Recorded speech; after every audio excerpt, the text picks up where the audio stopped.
নবীজি ডাক দিয়ে বললেন, ওমর আমার হাতে একটা দিরহাম আছে, আমি ফকিরকে কি দেব? হযরত ওমর বলেন, ইয়া রাসূলুল্লাহ দিয়ে দেন। নবীজি দিয়ে দিলেন, লোকটা চলে গেল। হযরত ওমর ডাক দিয়ে বলে, ইয়া রাসূলুল্লাহ আমি যদি নিষেধ করতাম তারপরও আপনি দিয়ে দিতেন, কারণ আপনাকে দান করা থেকে নিষেধ করেও মানা করা যায় না, ঠেকানো যায় না, বাধা দেওয়া যায় না। আপনি আমার কাছে জিজ্ঞাসা করলেন কেন? বিশ্বনবী বলেন, ওমর কোরআনে কারিমে আছে, মান জাবিল হাসানাতি ফালাহু আশরু আমসালিহা। কোন মানুষ যদি দুনিয়াতে একটা ভালো কাজ করে, নেকির কাজ করে, মহান আল্লাহ তাকে কমপক্ষে 10টা নেকি দান করে। আমি তো দিরহাম দিয়ে নেকি পেয়ে গেছি।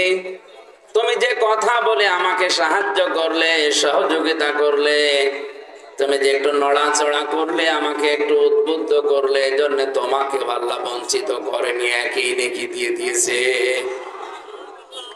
সুতরাং আজকের এই ময়দানে ঘন্টার পরে ঘন্টা যারা সব কিছু বন্ধ করে দিয়ে বসে আছেন, কষ্ট স্বীকার করে কোরআনের জন্য, বিশ্বাস করতে পারেন আপনার 4টা মাহফিল শোনার সওয়াব আজকে হবে ইনশাআল্লাহ।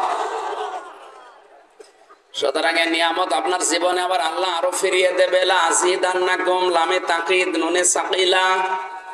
আল্লাহ যেন মাইক হাতে নিয়ে ঘোষণা দিচ্ছে, একটি এলান শোনো, যদি শুকরিয়া আদায় করো নিয়ামতের ওটা অবশ্যই বাড়িয়ে দেব। আমরা সবাই স্বীকার করলাম এটা আমাদের জীবনের নিয়ামত। কথা বলেন না কেন? এই নিয়ামত আবার আপনি পাবেন, আর শুকরিয়া আদায় করবেন কি করে? তাফসিরে মুফাসসির লিখেছেন 3টি পদ্ধতি আছে শুকরিয়া আদায় করার। 1 নাম্বার পদ্ধতি হচ্ছে মুখে স্বীকার করা যে এটা আমাদের জীবনে নিয়ামত, এটা আমরা মানি কিনা। জবান যাদের আছে বলেন তো এটা নিয়ামত কিনা। 2 নাম্বার আপনার মনে আনন্দ লাগা লাগবে, শান্তি পাওয়া লাগবে মনে। 3 নাম্বারে এই নিয়ামত আল্লাহ যেভাবে ব্যবহার করতে বলেছেন ওইভাবে তার মর্জি মতো ব্যবহার করার নাম হচ্ছে শুকরিয়া আদায় করা। আজকের তেলাওয়াতকৃত আয়াত থেকে যে কথাগুলো শুনবেন, ওইগুলো আপনার প্র্যাকটিক্যাল লাইফে যদি আপনি সেট করতে পারেন, এরকম কোরআনের সম্পৃক্ত নিয়ামত আল্লাহ জীবনে আরো বাড়িয়ে দেবে। এখানে আফসোস করার কিছু নেই যে আজকে আমরা সময় মতো পাইনি, তাই রাগ হচ্ছে না। এরকম সুযোগ আল্লাহ আপনাদের জীবনে আরো বড় বড় সুযোগ দান করবে। ওয়ালাইন কাফারতুম ইন্না আযাবি লাশাদীদ। যদি কেউ না শুকরিয়া করে, নিয়ামতের মর্যাদা না দেয়, দাম না দেয়, কদর না করে, তার জীবন থেকে আল্লাহ ওটা ছিনিয়ে নেবে এবং আযাবের ভেতরে ফেলে দেবে। ইন্না দিয়েছেন, লাম দিয়েছেন, 2টা গ্যারান্টি দিয়ে বলেছেন অবশ্যই আমি আল্লাহ তার জন্য আযাবের ভেতরে ফেলবো। বলেন নাউজুবিল্লাহ। যেন আমরা আযাবে পড়তে চাই না, আল্লাহর নিয়ামতের শুকরিয়া আদায় করছি, জবান খুলে বলছি আলহামদুলিল্লাহ। ওই জামানার কাফেররা শাবান মাসকে, রজব মাসকে, মুহররম মাসকে, জিলকদ মাসকে, জিলহজ মাসকে সম্মান দিত কি করে? তাদের মারামারি, ঝগড়া, তাদের যুদ্ধ বিগ্রহ, কাটাকাটি তারা বাদ দিয়ে দিত এই 4 মাসে। বলতো না এগুলো করবো না, এই মাস চলে যাক, তারপরে তোর সাথে মারামারি হবে। এই 4 মাসে তাদের মামলা মোকদ্দমা বন্ধ ছিল। তাফসীরে ইবনে কাসির চিন্তা করেন, ওই জামানায় ওরা বেদিন, কাফের, বেঈমান, কিন্তু এই মাসকে সম্মান দিয়েছে। যে মারামারি চলছে, কাটাকাটি চলছে, মাসের পরে মাস চলছে, কিন্তু এই মাস এসে গেলে বলতো ঠিক আছে বাদ, এই মাস চলে যাক, তারপরে তোরে দেখছি। তারা যদি এভাবে সম্মান দিতে পারে কাফের হয়ে, আমরা যারা কোরআনে বিশ্বাস করি, রাসূলের উম্মত দাবি করি, শাবান মাসে আমাদেরও যাদের মামলা মোকদ্দমা চলছে বন্ধ করা দরকার। কিসের হালুয়া রুটি খেয়ে আপনি শাবান মাস পালন করছেন? এইটা করেন। যার সাথে মারামারি গন্ডগোল চলছে, এটা এই মুহূর্তে বলেন ভাই ঠিক আছে বন্ধ, এ মাস চলে যাক, তারপরে দরকারে শুরু করবো। এক কথা বলছেন। তারা বড় বড় গনার কাজগুলো ছেড়ে দিত এই মাসের সম্মানে, অথচ এই মাসে আমরা দেখতে পাচ্ছি জালেমে জালেমে মিল হয়ে যাচ্ছে আর আলেমে আলেমে দ্বন্দ্ব। এই মাসটা আসার পরে দেখছি এই দেশের আলেমদের ভেতরে দ্বন্দ্ব বেড়ে গেছে। অথচ দ্বন্দ্ব করা হালাল না হারাম? আরো জোরে, মিথ্যা মামলা দেওয়া হালাল না হারাম? ওরা যদি ওই মিথ্যা মামলা বন্ধ করতে পারে কাফের হয়ে, আপনি কেন আলেম হয়ে এক আলেমের পেছনে দ্বন্দ্ব করে সময় নষ্ট বন্ধ করতে পারবেন না? সুতরাং এই মুহূর্তে যারা এটা ভিডিও হচ্ছে কালকে ছড়িয়ে যাবে সারা দেশে, আলেমদেরকে বলছি অন্ত শাবান মাসটা চলে যাক।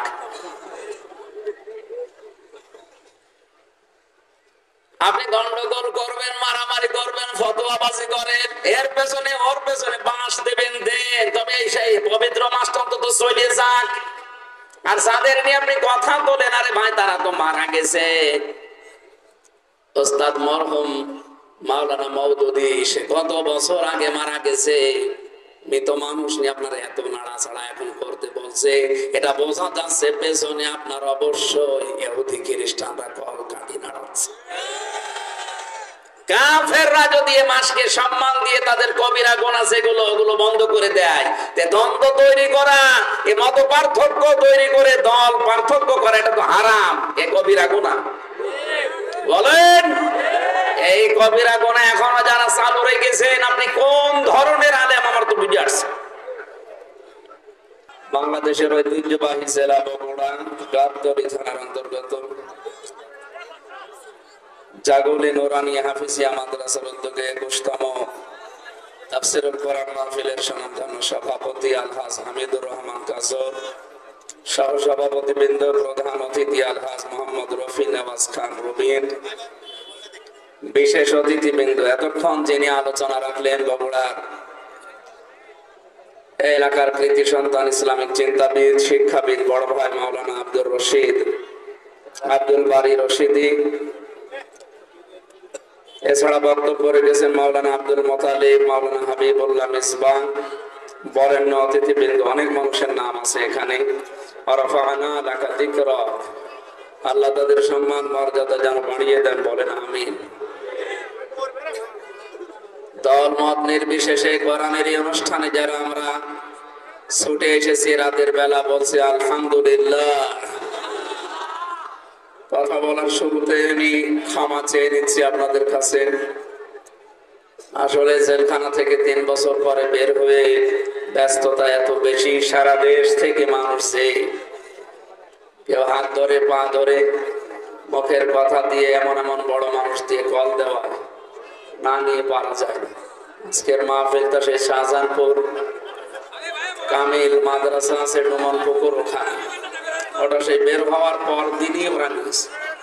আপনারা এই মাহফিলের কমিটি যারা আছে এরা প্রতারিত হয়েছিল, কার মাধ্যমে আমি জানি না, পরে আব্দুল বারী রশিদি ভাইয়ের মাধ্যমে ওরা যোগাযোগ করে কয়েকদিন আগে ডেটটা ওখানে যেহেতু আছে, ওখানে রাত 9:30 10টায় ওঠা লাগবে, সেই হিসাবে এখানে আসর থেকে মাগরিব বা মাগরিব থেকে এশা পর্যন্ত দিয়েছিলাম। কিন্তু আসতে আমার দেরি হয়েছে, ফ্লাইটটা ঢিলা ছিল, 1 ঘন্টা লেট হয়েছে। এরপরে রাস্তা এমন রাস্তা ভুল করে ফেলে ভাঙ্গা রাস্তায় ঢুকে গাড়ি টানতে পারে না। আসছে সেই চট্টগ্রাম বাঁশখালী থেকে। কষ্ট হয়ে গেছে আপনাদের, আমি দেখতে পাচ্ছি আসার সময় বহু মানুষ রাস্তায় দাঁড়িয়ে আছে মন খারাপ করে। আসলে সময় মতো আসা আমার দরকার ছিল, আমি আসতে পারি না, মাফ চেয়ে নিচ্ছি আপনাদের কাছে, আমাকে মাফ করো, আমিন। কোরআনের এই অনুষ্ঠানে ভালোবাসার কমতি নেই আমি দেখতে পাচ্ছি। এ ভালোবাসা যেন আল্লাহ রাব্বুল আলামিন কোরআনের ইজ্জতে কবুল করেন, বলেন আমিন। পৃথিবীতে আমরা জানি কোরআনের জন্য যে যা করেছে আল্লাহ ওইটা নষ্ট করেনি। আমাদের আজকের এই আবেগ, এই ভালোবাসায় উচ্ছ্বাস যেন আল্লাহ নষ্ট না করে, কিয়ামতে যেন এটা নাজাতের জরিয়া বানিয়ে দেন, বলেন আমিন। আল্লাহ পাক বলেন ওয়াইদ তাআযানা রাব্বুকুম লাইন শাকারতুম লাযিদান্নাকুম ওয়া লাইন কাফারতুম ইন্না আযাবি লাশাদীদ। আল্লাহ যেন মাইক হাতে নিয়ে ঘোষণা দিচ্ছে যে একটি এলান শোনো, একটি ঘোষণা শোনো, যদি আমার শুকরিয়া আদায় করো জীবন ওই নিয়ামত আমি আবার বাড়িয়ে দেব। আজকে এটা নিয়ামত মনে করছি এই কারণে ময়দানে আসা বসা, শ্বাস প্রশ্বাসে নিঃশ্বাসে আমাদের নেকি হচ্ছে। সে আসর থেকে পর্যন্ত যারা বসে আছেন, আমার হাদিসের উপরে যে বিশ্বাস, নবীজি জানিয়েছেন কোরআন পড়তে গেলে কেউ যদি বেঁধে বেঁধে যায় তার ডবল সওয়াব হয়। আপনি আসর থেকে মাগরিব পর্যন্ত শুনে চলে যেতেন, রাত 9:30 পর্যন্ত যারা কোরআনের আকর্ষণে বসে আছেন, আমার বিশ্বাস আপনাদের 4 ডবল নেকি আজকে আমল নামায় হবে। বিশ্বনবী বসে আছেন, হযরতে ওমর সাথে বসা। একটা ভিক্ষুক এসে বলে, ইয়া রাসূলুল্লাহ, আমি সারাদিনের না খাওয়া, আমারে কিছু দেন। নবীজি পকেটে হাত দিলেন, দেখলেন একটা দিরহাম আছে। এই কথা বন্ধ করেন, আমরা সময় পাবো কম, কথা বন্ধ করেন। এই আপনারা একটু বসলে সমস্যা, কে দেখবেন কি আমার মোবাইলে দেখে নিয়ে নে ভিডিওতে। বসেন, আপনার জন্য খালি কথা ডিস্টার্ব হয়। দেখছেন না হাজার হাজার মানুষ এখানে, রাস্তার দিকে তাকান, এখন মনে হয় 1-1.5 লাখ মানুষের রাস্তায় আছে।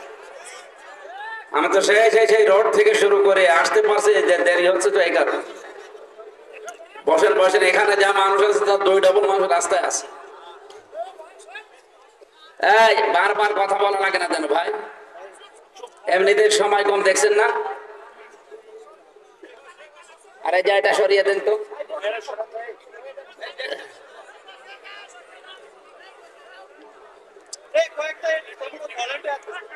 নবীজি ডাক দিয়ে বললেন, ওমর, আমার হাতে একটা দিরহাম আছে, আমি ফকিরকে কি দেব? হযরত ওমর বলেন, ইয়া রাসূলুল্লাহ, দিয়ে দেন। নবীজি দিয়ে দিলেন, লোকটা চলে গেল। হযরত ওমর ডাক দিয়ে বলে, ইয়া রাসূলুল্লাহ, আমি যদি নিষেধ করতাম তারপরও আপনি দিয়ে দিতেন, কারণ আপনাকে দান করা থেকে নিষেধ করেও মানা করা যায় না, ঠেকানো যায় না, বাধা দেওয়া যায় না। আপনি আমার কাছে জিজ্ঞাসা করলেন কেন? বিশ্বনবী বলেন, ওমর, কোরআনে কারিমে আছে, মান জাবিল হাসানাতি ফালাহু আশরু আমসালিহা। কোন মানুষ যদি দুনিয়াতে একটা ভালো কাজ করে, নেকির কাজ করে, মহান আল্লাহ তাকে কমপক্ষে 10টা নেকি দান করে। আমি তো দিরহাম দিয়ে নেকি পেয়ে গেছি। তুমি যে কথা বলে আমাকে সাহায্য করলে, সহযোগিতা করলে, তুমি যে একটু নড়াচড়া করলে, আমাকে একটু উদ্বুদ্ধ করলে, এজন্য তোমাকে আল্লাহ বঞ্চিত করেনি, একই নেকি দিয়ে দিয়েছে। সুতরাং আজকের এই ময়দানে ঘন্টার পরে ঘন্টা যারা সব কিছু বন্ধ করে দিয়ে বসে আছেন, কষ্ট স্বীকার করে কোরআনের জন্য, বিশ্বাস করতে পারেন আপনার 4টা মাহফিল শোনার সওয়াব আজকে হবে ইনশাআল্লাহ। সুতরাং এই নিয়ামত আপনার জীবনে আবার আল্লাহ আরো ফিরিয়ে দেবে। লা আজিদান্নাকুম, লামে তাকিদ, নুনে সাকিলা। আল্লাহ যেন মাইক হাতে নিয়ে ঘোষণা দিচ্ছে, একটি এলান শোনো, যদি শুকরিয়া আদায় করো নিয়ামতের ওটা অবশ্যই বাড়িয়ে দেব। আমরা সবাই স্বীকার করলাম এটা আমাদের জীবনের নিয়ামত। কথা বলেন না কেন? এই নিয়ামত আবার আপনি পাবেন, আর শুকরিয়া আদায় করবেন কি করে? তাফসিরে মুফাসসির লিখেছেন 3টি পদ্ধতি আছে শুকরিয়া আদায় করার। 1 নাম্বার পদ্ধতি হচ্ছে মুখে স্বীকার করা যে এটা আমাদের জীবনে নিয়ামত, এটা আমরা মানি কিনা। জবান যাদের আছে বলেন তো এটা নিয়ামত কিনা। 2 নাম্বার, আপনার মনে আনন্দ লাগা লাগবে, শান্তি পাওয়া লাগবে মনে। 3 নাম্বারে এই নিয়ামত আল্লাহ যেভাবে ব্যবহার করতে বলেছেন ওইভাবে তার মর্জি মতো ব্যবহার করার নাম হচ্ছে শুকরিয়া আদায় করা। আজকের তেলাওয়াতকৃত আয়াত থেকে যে কথাগুলো শুনবেন, ওইগুলো আপনার প্র্যাকটিক্যাল লাইফে যদি আপনি সেট করতে পারেন, এরকম কোরআনের সম্পৃক্ত নিয়ামত আল্লাহ জীবনে আরো বাড়িয়ে দেবে। এখানে আফসোস করার কিছু নেই যে আজকে আমরা সময় মতো পাইনি, তাই রাগ হচ্ছে না। এরকম সুযোগ আল্লাহ আপনাদের জীবনে আরো বড় বড় সুযোগ দান করবে। ওয়ালাইন কাফারতুম ইন্না আযাবি লাশাদীদ। যদি কেউ নাশকরিয়া করে, নিয়ামতের মর্যাদা না দেয়, দাম না দেয়, কদর না করে, তার জীবন থেকে আল্লাহ ওটা ছিনিয়ে নেবে এবং আযাবের ভেতরে ফেলে দেবে। ইন্না দিয়েছেন, লাম দিয়েছেন, দুইটা গ্যারান্টি দিয়ে বলেছেন অবশ্যই আমি আল্লাহ তার জন্য আযাবের ভেতরে ফেলবো। বলেন নাউজুবিল্লাহ। যেন আমরা আযাবে পড়তে চাই না, আল্লাহর নিয়ামতের শুকরিয়া আদায় করছি, জবান খুলে বলছি আলহামদুলিল্লাহ। দরুদ আর সালাম পড়ছে আমাদের নবী মুহাম্মদুর রাসূলুল্লাহ সাল্লাল্লাহু আলাইহি ওয়াসাল্লামের প্রতি। সূরা তাওবা থেকে 36 নম্বর আয়াত পড়েছি একটা অংশ, যেটা শাবান মাস, এ মাস কেন্দ্রিক এই আয়াতটা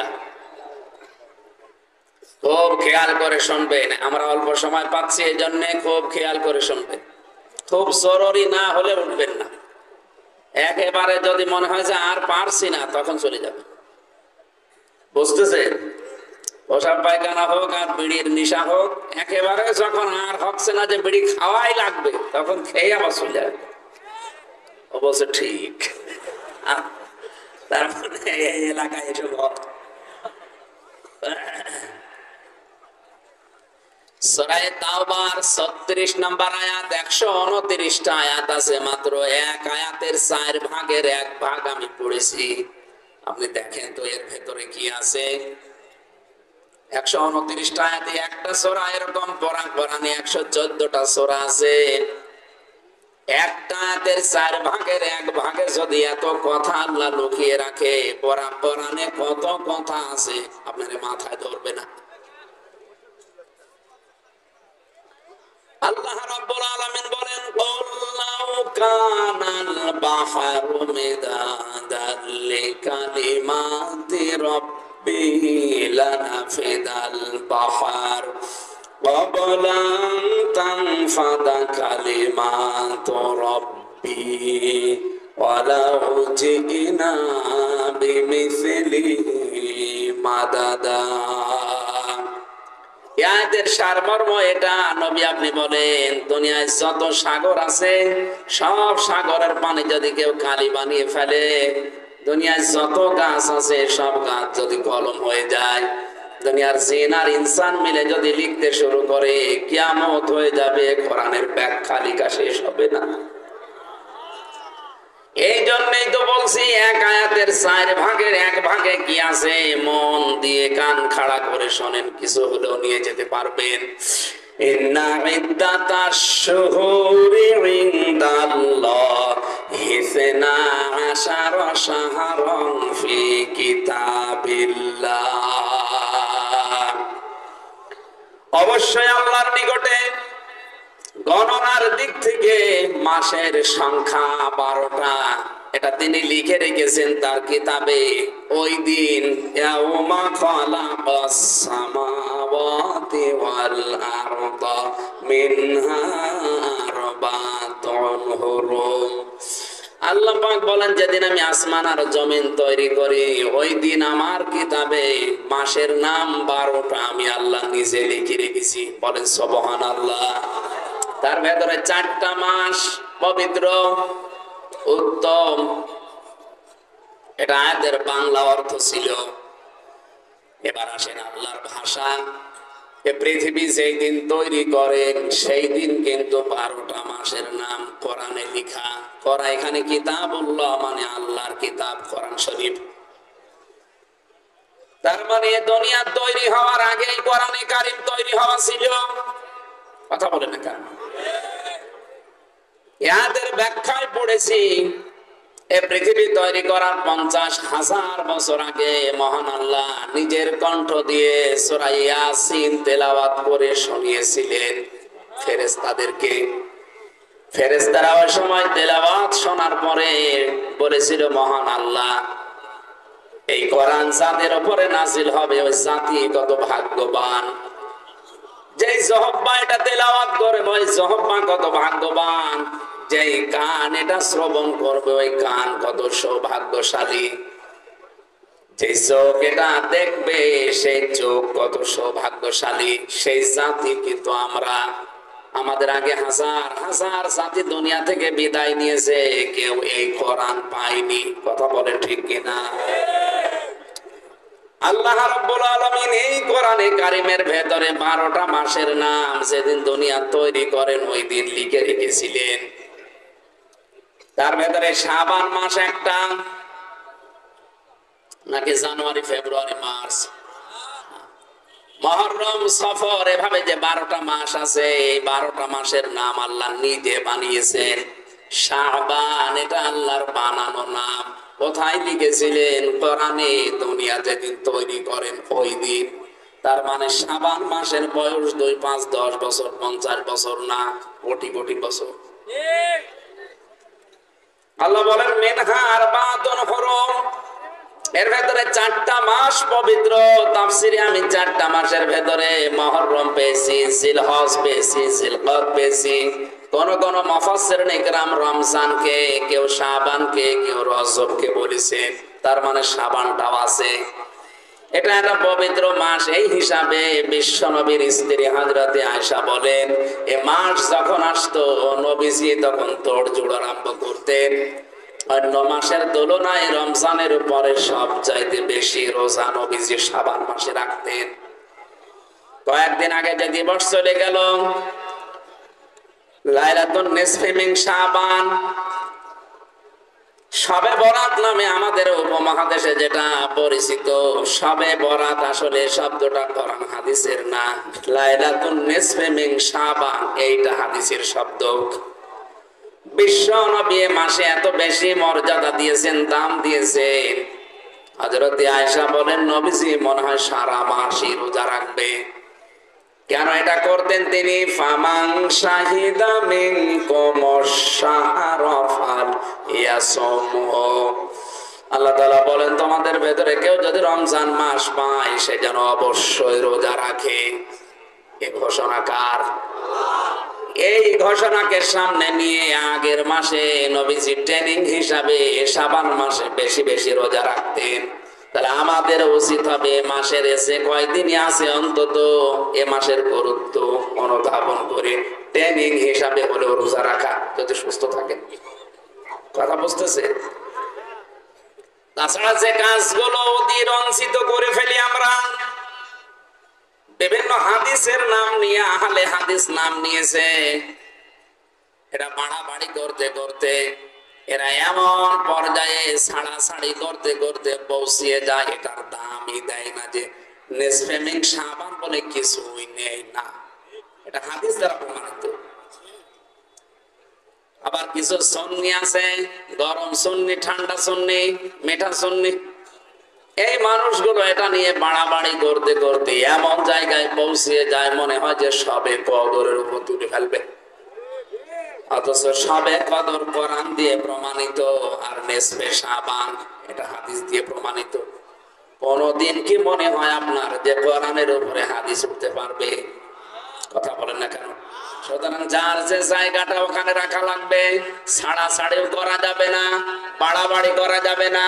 ওয়াকাযালিকা জাআলনাকুম উম্মাতান ওয়াসাতা, আল্লাহ পাক বলেন তোমাদেরকে আমি আল্লাহ বানিয়েছি মধ্যম পন্থা হিসাবে, মধ্যমপন্থী জাতি বানিয়েছি। বাড়াবাড়ি করবা না, ছাড়াছাড়ি করবা না, মাঝখানে থাকবা। এজন্য আমাদের উচিত শাবান মাসের আসল সুন্নত যেটা, বেশি বেশি যদি পারেন রোজা রাখেন। কি করবেন বলেন? বলেন। এই পবিত্র মাসকে যদি সম্মান দিতে চান, ওই জামানার কাফেররা শাবান মাসকে, রজব মাসকে, মুহররম মাসকে, জিলকদ মাসকে, জিলহজ মাসকে সম্মান দিত কি করে? তাদের মারামারি, ঝগড়া, তাদের যুদ্ধ বিগ্রহ, কাটাকাটি তারা বাদ দিয়ে দিত এই 4 মাসে। বলতো না এগুলো করবো না, এই মাস চলে যাক, তারপরে তোর সাথে মারামারি হবে। এই 4 মাসে তাদের মামলা মোকদ্দমা বন্ধ ছিল। তাফসীরে ইবনে কাসির চিন্তা করেন ওই জামানায় ওরা বেদিন, কাফের, বেঈমান, কিন্তু এই মাসকে সম্মান দিয়েছে যে মারামারি চলছে, কাটাকাটি চলছে, মাসের পরে মাস চলছে, কিন্তু এই মাস এসে গেলে বলতো ঠিক আছে বাদ, এ মাস চলে যাক, তারপরে তোরে দেখছি।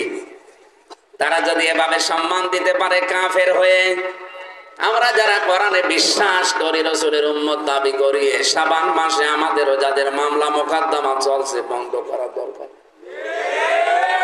কিসের হালুয়া রুটি খেয়ে আপনি শাবান মাস পালন করছেন?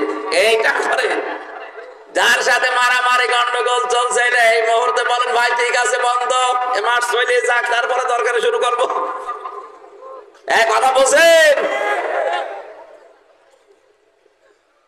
তারা বড় বড় গনার কাজগুলো ছেড়ে দিত এই মাসের সম্মানে, অথচ এই মাসে আমরা দেখতে পাচ্ছি জালেমে জালেমে মিল হয়ে যাচ্ছে আর আলেমে আলেমে দ্বন্দ্ব। এই মাসটা আসার পরে দেখছি এই দেশের আলেমদের ভেতরে দ্বন্দ্ব বেড়ে গেছে। অথচ দ্বন্দ্ব করা হালাল না হারাম? আরো জোরে, মিথ্যা মামলা দেওয়া হালাল না হারাম? ওরা যদি ওই মিথ্যা মামলা বন্ধ করতে পারে কাফের হয়ে, আপনি কেন আলেম হয়ে এক আলেমের পেছনে দ্বন্দ্ব করে সময় নষ্ট বন্ধ করতে পারবেন না? সুতরাং এই মুহূর্তে যারা, এটা ভিডিও হচ্ছে, কালকে ছড়িয়ে যাবে সারা দেশে, আলেমদেরকে বলছি অন্ত শাবান মাসটা চলে যাক। আপনি গন্ডগোল করবেন, মারামারি করবেন, ফতোয়াবাজি করেন, এর পেছনে ওর পেছনে বাঁশ দেবেন দেন, তবে সেই পবিত্র মাসটা অন্তত চলে যাক। আর যাদের নিয়ে আপনি কথা বলেন, আরে ভাই তারা তো মারা গেছে। ওস্তাদ মরহুম মাওলানা মওদুদী সে কত বছর আগে মারা গেছে। মৃত মানুষ নিয়ে আপনারা এত নাড়াচাড়া এখন করতে বলছে, এটা বোঝা যাচ্ছে পেছনে আপনার অবশ্যই ইহুদি খ্রিস্টানরা কল কাটি নাড়াচ্ছে। কাফেররা যদি এ মাসকে সম্মান দিয়ে তাদের কবিরা গুনাহ যেগুলো ওগুলো বন্ধ করে দেয়, তে দ্বন্দ্ব তৈরি করা, এ মত পার্থক্য তৈরি করে দল পার্থক্য করা, এটা তো হারাম, এ কবিরা গুনাহ। বলেন এই কবিরা গুনাহ এখনো যারা চালু রেখেছেন, আপনি কোন ধরনের আলেম আমার তো বুঝে আসছে। আমাদের উচিত হবে এই মাসকে সম্মান দিতে হলে, আমি আব্দুল বারী রশিদি ভাইয়ের যে শ্বশুর মাওলানা বজলুর রশিদ মিয়া, ওনার ওখানে 20 সালে মনে হয় একবার গিয়েছিলাম, ওনার মাদ্রাসায় কাহালু তাসবিরে। ওখানে আমার আয়াত ছিল আলোচনা, জালিকা ওয়া মা ইউআযযিম শাআইরাল্লাহি ফাইন্নাহা তাকওয়াল কুলুব।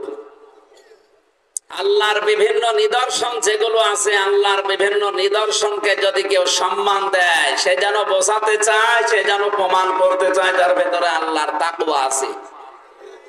আল্লাহর নিদর্শনের ভেতরে এই শাবান মাস আছে না নেই? এটা মিনহা আরবাআতুন হুরুম, এই 12টা মাসের ভেতরে 4 মাস পবিত্র, তার ভেতরে শাবান মাস একটা। মুফাসসিরিন ইকরাম লিখেছেন ইবনে কাসিরে। সুতরাং আমরা যদি এই আল্লাহর নিদর্শনকে সম্মান দিতে চাই, কাফেররা সম্মান দিয়ে যদি হারামি খারামি কাজ বন্ধ করে দিতে পারে, আমরা পারি না? সুতরাং গীবত যারা করছেন এই দেশে, এই গীবত বন্ধ করা লাগবে। যারা তালাতালি করছেন, এর কথা ওর কাছে লাগিয়ে সম্পর্ক নষ্ট করছেন, এটা বন্ধ করা লাগবে। আজ বউ শাশুড়ির ভেতরে দ্বন্দ্ব কি নিয়ে? শুধু কথা কাটাকাটি। আসলে খাতাকায় হাত দেবেন, সে আসল কথা পাওয়া যাবে না। এর কথা ওর কানে, এর কথা ওর কানে, কানাকানি শুনে শেষ পর্যন্ত বউ শাশুড়িকে দেখতে পারে না, শাশুড়ি বড় বড় রাগ করে আছে। এই কথা বলে না কেন? এলাকায় শুরু হয়নি এটা? সম্মানিত মা বোনের, এটা যে কত বড় অপরাধ আপনি টের পাচ্ছেন না। আজ বউ শাশুড়ির ভেতরে মিল নেই, মহব্বত নেই, ভালোবাসা নেই, শুধু এই তালাতালি করার কারণে। এই কান কথা শোনে, অথচ আসল জায়গায় হাত দিয়ে দেখবেন বিষয়টা কিছুই না। এজন্য আশা করছি শাবান মাসের পবিত্রতা রক্ষা করার জন্য যারা এই কান কথা শোনেন, এটা বন্ধ করেন ভাই। মা বোনেরাও এটা বন্ধ করা লাগবে। আজকে থেকেই তওবা করে, না যদি সঠিক না হয়, আমি দরকার হয় বৌমাকে জিজ্ঞাসা করবো যে এরকম কথা তুমি বলেছো কিনা। একটা প্রমাণ করতে চান, দেখেন মিথ্যাবাদী ধরা পড়ে যাবে, তখন আর তালাতালি করে কেউ জোর পাবে না। কথা বলেন, এটা যে হারাম কাজ অনেকে জানেই না। এটা তালাতালি করা, এর কথা ওর কাছে লাগানো, সম্পর্ক নষ্ট করা, কানে কানে কথা শোনা, এই কাজটা যে হারাম অনেকে জানেই না, মনে করে এ আর কি। মদ খাওয়া যেরকম হারাম, মানুষের সম্পর্ক নষ্ট করা এরকম হারাম। এক কথা বলেন, ওরা যদি এই পবিত্র মাসের সম্মানে মদ খাওয়া ছেড়ে দিতে পারে কাফের হয়ে, আমরা এই তালাতালি বন্ধ করতে পারি না? জীবন চলে যাক, তাও আমি কারো গীবত করব না। কারা কারা রাজি আছেন দেখি? লিল্লাহি তাকবীর। হাত তুলে রেখে দেখেন তো। এ মাহফিল সাকসেস, আলহামদুলিল্লাহ। যদি মেনে নিতে পারে না, আর যদি শুধু সামিয়ানার নিচে থাকে, বাইরে গেলে আবার যাতাই হবে। আমার মনে হয় মেয়েরা হাত তুলেছে কি আমি জানি না। সম্মানিত মা বোনেরা, নামাজ পড়ে রোজা রেখে কালো বোরকা পরে আপনি জান্নাত চলে যাবেন না। মানুষের অধিকার নষ্ট করছেন এই সম্পর্ক নষ্ট করার মাধ্যমে। যতদিন পর্যন্ত তার কাছে মাপ না চাবেন, ততদিন আপনার ওই নামাজ রোজা পর্দা দিয়ে আপনি জান্নাত দিতে পারবেন না। এই পবিত্র মাসের সম্মানার্থে হারাম কাজ যেগুলো আছে আমরা ছেড়ে দেব ইনশাআল্লাহ। আর একটা কাজ করা যায়, যাদের টাকা আছে শুধু হালুয়া রুটি খেয়েই মনে করছেন এই দিন ভালো খেতে পারলে সারা বছর ভালো খাওয়া যায় না। বাস্তবতা হচ্ছে কুনতুম খায়রা উম্মাতিন উখরিজাত লিন-নাস ইলা আখির আয়াত। সূরা আলে ইমরানের 110 নম্বর আয়াতে আছে, তোমাদেরকে আমি শ্রেষ্ঠ জাতি হিসাবে দুনিয়ায় বের করেছি। তোমাদের শ্রেষ্ঠত্বের কারণ জানো, তোমরা মানুষের উপকার করবা। মানুষ হয়ে যদি কেউ মানুষের উপকার না করে, ওকে মানুষ বলা যায় না। সুতরাং এই শাবান মাসে চলে যাচ্ছে, আর কয়টা দিন আছে? মাত্র 8-9 দিন আছে। দেখতে দেখতে মাসটা চলে যাচ্ছে। আপনি কি করলেন এই পবিত্র মাসে? একে সম্মান দেওয়ার জন্য যদি টাকা পয়সার মালিক হয়ে থাকেন, আশা করব 10টা মানুষের কর্মসংস্থান তৈরি করবেন। কথা বুঝতেছে? আপনাকে আমি দান করতে বলছি না এই মাসে। টাকা যদি ব্যাংকের ছাতা পড়ে যাচ্ছে আপনার, কোটি কোটি টাকা, আপনি হিসাবও রাখেন না, অন্তত টাকা যাদের পড়ে আছে টাকাগুলো তোলেন। একটা ওয়ার্কশপ তৈরি করেন, একটা ফ্যাক্টরি বানিয়ে দেন, 10টা স্যালো মেশিন কেনেন, 10টা ইজি বাইক কেনেন, ভ্যান রিক্সা কিনে মানুষকে দিয়ে দেন, 20টা গরু কিনে মানুষকে বলেন যে ভাই পোষো, পোষ মানাও, তুমি নিজে রিক্সা চালাও, ভ্যান চালাও, মাসে মাসে আমার এই টাকা দিয়ে দিও। আপনার টাকায় টাকা বাড়তে থাকবে, মাঝখান থেকে একটা মানুষের কর্মজীবন তৈরি হয়ে যাবে। আল্লাহর কসম, এই কাজগুলো যদি আজ বাংলাদেশে যারা ধনী আছে, এরা যদি সবে বরাত, নেসফে শাবান, শাবান মাসের সম্মানার্থে এই কাজগুলো আমরা করতে পারতাম, এদেশে অনেক গ্যাংস্টার যারা আছে এটা বন্ধ হয়ে যেত। আজ হতাশায় জীবন মানুষের নষ্ট হয়ে যাচ্ছে, শেষ পর্যন্ত আত্মহত্যা করতে পর্যন্ত দ্বিধাবোধ করছে না। এ মানুষটার একটা কর্মসংস্থান তৈরি করে দেন, কর্মজীবন বানিয়ে দেন, এ লোকটা চিন্তায় করবে না, হতাশা যুক্ত জীবন নিয়ে দুনিয়ায় বেঁচে থাকবে না। আল্লাহর কাছে ওই মানুষটাই উত্তম, যার দ্বারা মানুষের কর্মসংস্থান তৈরি হয়। ধরে বলেন সুবহানাল্লাহ। ধনী মানুষদের উচিত শাবান মাস পালন এইভাবে করা। আল্লাহ আমাদেরকে এ মাসের সম্মান এভাবে দেওয়ার তৌফিক দিন, বলেন আমিন। এ মাসের পরে যে মাস আসছে, ওয়েলকাম জানানো দরকার, তার নাম রমজান। তার নাম কি?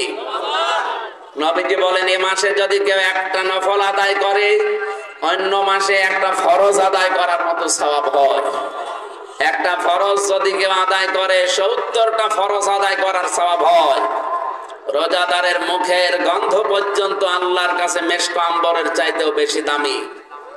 রোজাদারের জন্য 2টা খুশির সংবাদ আছে।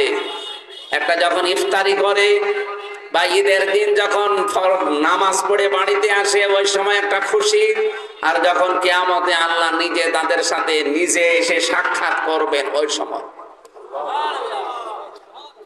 আল্লাহ রাব্বুল আলামিন রায়ান নামে একটা দরজায় বানিয়ে রেখেছেন, শুধু রোজাদার ছাড়া ওখান দিয়ে কেউ যেতে পারবে না।